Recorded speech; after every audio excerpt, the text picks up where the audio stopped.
اعوذ باللہ من الشیطان الرجیم بسم اللہ الرحمن الرحیم۔ ہم نے شروع کیا تھا اصلاح ایمان و اعمال پیغام الہی کی روشنی میں اس کتاب سے جو امید ہے کہ آج ہم اس کو مکمل کر لیں گے۔ آپ دیکھیں گے قرآن پڑھنا، روزانہ پڑھنا، پابندی سے پڑھنا اور سمجھ کے پڑھنا، یہ دراصل ہم سب کو چاہیے کہ ایسا کریں۔ وقت کی شکایت لوگ کرتے ہیں، قرآن شاید زیادہ بڑا ان کو نظر آتا ہے، تو ہم نے پورا کا پورا اس میں قرآن ہی کی بات کی ہے اور جگہ جگہ سے ان باتوں کو ایک موضوع کے تحت پیش کر دیا ہے۔ گویا کہ قرآن کو ایک طرح سے آپ نے کسی درجے میں، کسی حصے میں پڑھا ہے اس کتابچے کو پڑھنے کے بعد۔ اچھا، جہاں سے ہم نے ختم کیا تھا وہاں سے آگے چلتے ہیں۔ یہ 26واں صفحہ ہے، اس کا دوسرا پیراگراف ہے۔ دوزخ اس جگہ کا نام ہے جس کے بارے میں قرآن کریم اللہ پاک نے اس کی وعید یہ دی ہے کہ وہ جانے اور رہنے کی بہت بری جگہ ہے۔ سورہ فرقان 25 کی آیت نمبر 66 دیکھ لیں، جہاں جہنمی بند کیے جائیں گے آگ کے لمبے لمبے ستونوں میں۔ سورہ 104 کی آیت نمبر 6 سے لے کے 9۔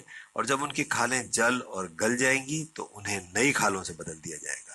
سورہ نساء 4 کی آیت نمبر 56، جہاں انسان موت کو پکارے گا، کہا جائے گا کہ آج ایک نہیں کئی موتوں کو پکارو۔ سورہ فرقان کی 25 کی آیت نمبر 14۔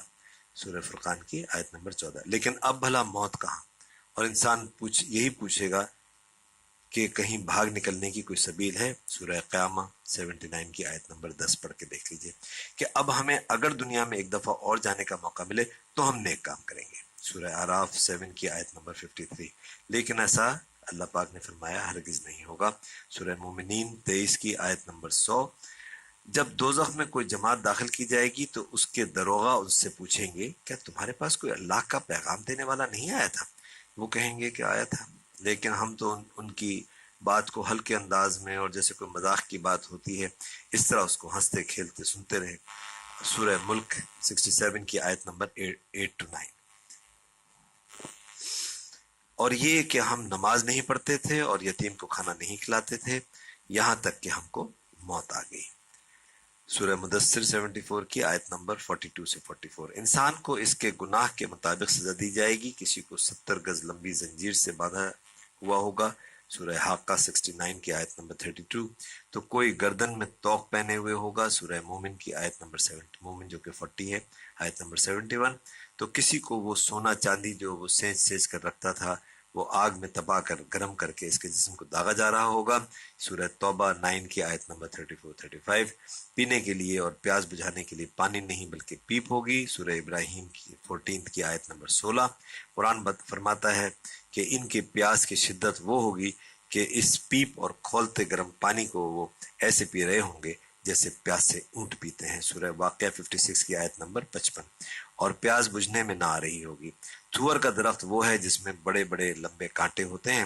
دوزخ میں گناہ گار انسانوں کے لیے کھانے کو یہ کانٹے دار جاڑی ہوگی اور انسان اسے بھی اپنی اس بھوک کے مٹانے کے لیے کھا رہا ہوگا۔ سورہ واقعہ 56 کی آیت نمبر 52-53۔ اور جب انسان کو اللہ پاک اندھا کر کے اٹھائیں گے تو انسان کہے گا کہ اے اللہ تو نے مجھے اندھا کر کے کیوں اٹھایا؟ میں تو دیکھتا بھالتا تھا دنیا میں۔ تو اللہ فرمائیں گے کہ جس طرح تو دنیا میں میری آیتوں سے اندھا بنا رہا، آج تجھے ہم نے اندھا کر کے اٹھایا ہے۔ سورہ طٰہٰ 20 کی آیت نمبر 124 سے 126۔ آپ دیکھیں گے کہ ہم نے اپنی طرف سے کوئی باتیں نہیں کی ہیں، ہم نے قرآن کو ایک کوٹ کیا ہے کسی مضمون کے تحت۔ اور یہ کہ جب تو دنیا میں ہماری آیتوں سے انکار کرتا تھا تو اللہ اس سے کہیں زیادہ بیزار ہوتا تھا جتنا تم آج بیزار ہو رہے ہو۔ سورہ مومن 40 کی آیت نمبر 10۔ جبکہ جنت کا یہ حال ہوگا کہ تختوں پر بالا خانوں میں تکیہ لگائے بیٹھنا۔ سورہ دہر 76 کی آیت نمبر 13۔ پینے کے لیے ایسا مشروب کہ جس میں کوئی نشہ نہیں لیکن پھر بھی حلاوت ہی حلاوت۔ سورہ صافات 37 کی آیت نمبر 46۔ ریشم کا دبیز لباس۔ سورہ فاطر 35 کی آیت نمبر 33۔ خدمت کے لیے خدمتگار۔ سورہ واقعہ 56 کی آیت نمبر 17۔ وہ پھل جو دیکھنے میں دنیا جیسے لیکن مزہ بہت ہی اچھا۔ سورہ بقرہ کی آیت نمبر 25۔ ان کے لیے جوڑے ہم عمر بڑی بڑی آنکھوں والی پاک عورتوں سے۔ سورہ واقعہ 56 کی آیت نمبر 22-23۔ جنہیں نہ پہلے کسی انسان نے ہاتھ لگایا اور نہ کسی جن نے، سورہ رحمان 55 کی آیت نمبر 56، اور ان کے جسم جیسے یاقوت کے جڑاؤ والے زیور، سورہ رحمان 55 کی آیت نمبر 58، اور جنتی وہ پائیں گے جس چیز کی خواہش کریں گے، سورہ قاف 50 کی آیت نمبر 35، اور سب سے بڑھ کر اللہ کا دیدار کریں گے، سورہ قیامہ 75 کی آیت نمبر 23۔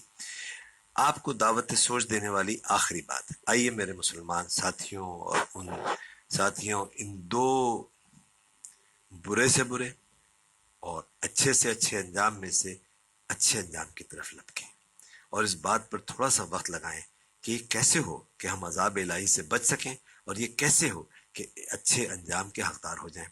جواب آسان ہے، اللہ پر خالص ایمان لے آؤ اور عمل نیک کرو، حق بات کہو اور صبر کرنا سیکھ لو۔ سورہ عصر 103 یہی آپ کو بتاتی ہے۔ قرآن بتاتا ہے کہ جس نے عمل کے وقت اللہ کے حکم کو اہمیت دی، اس نے اللہ کی عبادت کی، اور جس نے اپنے نفس کے بتائے ہوئے راستے کو اپنایا، اس نے اپنے نفس کو معبود بنا لیا ہے۔ سورہ جاسیہ 45 آیت نمبر 23، سورہ جاسیہ 45 ہے اور آیت نمبر 23۔ اگر قرآن جیسی عظیم رحمت کے آنے کے بعد بھی ہم گمراہ رہتے ہیں اور دوزخ ہمارا ٹھکانہ ہوتا ہے، تو یہ مثال اس شخص کی سی ہوگی جس کے ایک ہاتھ میں صاف ٹھنڈے پانی سے بھرا ہوا گلاس ہو اور وہ پیاس سے مر جائے، یا ایک مریض جس کے ہاتھ میں اس کی بیماری کی مکمل شفا دینے والی دوا ہو اور وہ اس بیماری سے جان دے دے۔ قرآن کریم کو سمجھ کر پڑھنے کی آج سے ہی صحیح کریں، یہاں تک کہ آپ پر اس میں دیا گیا زندگی گزارنے کا پورا طریقہ نہ صرف واضح ہو جائے بلکہ آپ اس پر عمل پیرا بھی ہو جائیں، یہاں تک کہ آپ کی موت کا وقت آ جائے اور آپ کا شمار ان خوش نصیبوں میں ہو جن کے لیے اللہ نے جنت انعام رکھا ہے۔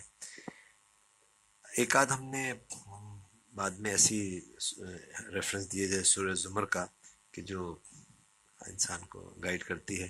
اے پیغمبر میری طرف سے کہہ دو کہ اے میرے بندو جنہوں نے اپنی جانوں پر زیادتی کی ہے، اللہ کی رحمت سے نا امید نہ ہونا، اللہ تو سب گناہوں کو بخش دیتا ہے اور وہ تو بخشنے والا مہربان ہے۔ 53، اور اس سے پہلے کہ تم پر عذاب آ واقع ہو، اپنے پروردگار کی طرف رجوع کرو اور اس کے فرما بردار ہو جاؤ، پھر تم کو مدد نہیں ملے گی۔ یہ 54 آیت ہے۔ یہ سب میں سورہ زمر میں سے پڑھ رہا ہوں، اور سورہ زمر خود ہے 39۔ اس سے پہلے کہ تم پر ناگہاں عذاب آ جائے اور تم کو خبر بھی نہ ہو، اس نہایت اچھی کتاب یعنی قرآن کو کی جو تمہارے پروردگار کی طرف سے تم پر نازل ہوا ہے، پیروی کرو، بائٹ پیروی کرو۔ اچھا،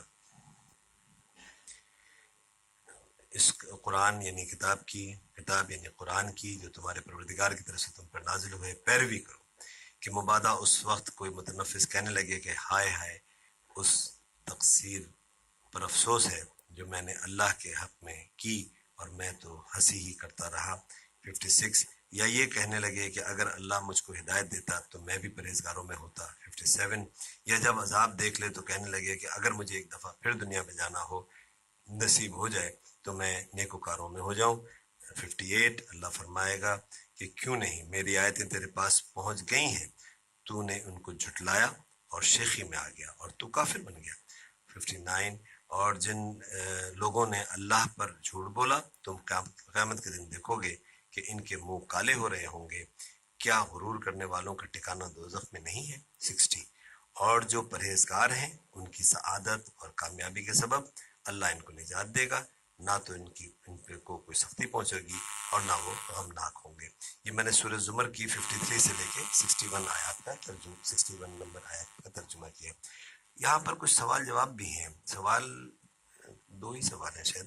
سوال یہ ہے کہ ہم اپنے آباء و اجداد سے یہ سنتے آئے ہیں کہ اور آج کل بھی اپنے ارد گرد کے ماحول میں یہ دیکھتے ہیں کہ وہ لوگ جو ہمارے بڑے بڑے بزرگان دین ہیں، جن کے بڑے بڑے مزارات بھی ہیں، ان کو لوگ بطور وسیلہ اللہ سے دعا کرنے اور اپنی حاجات کو پورا کرنے کے لیے ان کا نام لیتے ہیں، اور یہ سمجھتے ہیں کہ یہ آج بھی اور قیامت میں بھی اللہ پاک سے ہماری سفارش کریں گے، ہمارے بگڑے کام بنائیں گے۔ آپ برائے مہربانی اس سلسلے میں جو بات قرآن و سنت سے ثابت ہو واضح کر کے بتائیں۔ جواب ہے، قرآن جو حقیقت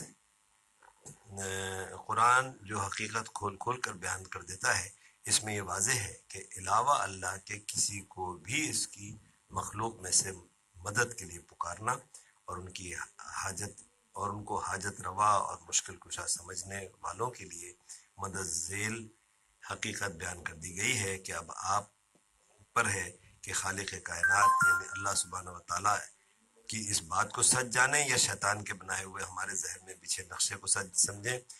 فرمایا سورہ سبا 34 کی آیت نمبر 22 میں کہ کہہ دیجئے کہ اللہ کے سوا جن کا تمہیں گمان ہے سب کو پکار لو، نہ ان میں سے کسی کو آسمانوں اور زمینوں میں سے ایک ذرے کا اختیار ہے اور نہ ان کا کوئی حصہ ہے، نہ ان میں کوئی اللہ کا مددگار ہے۔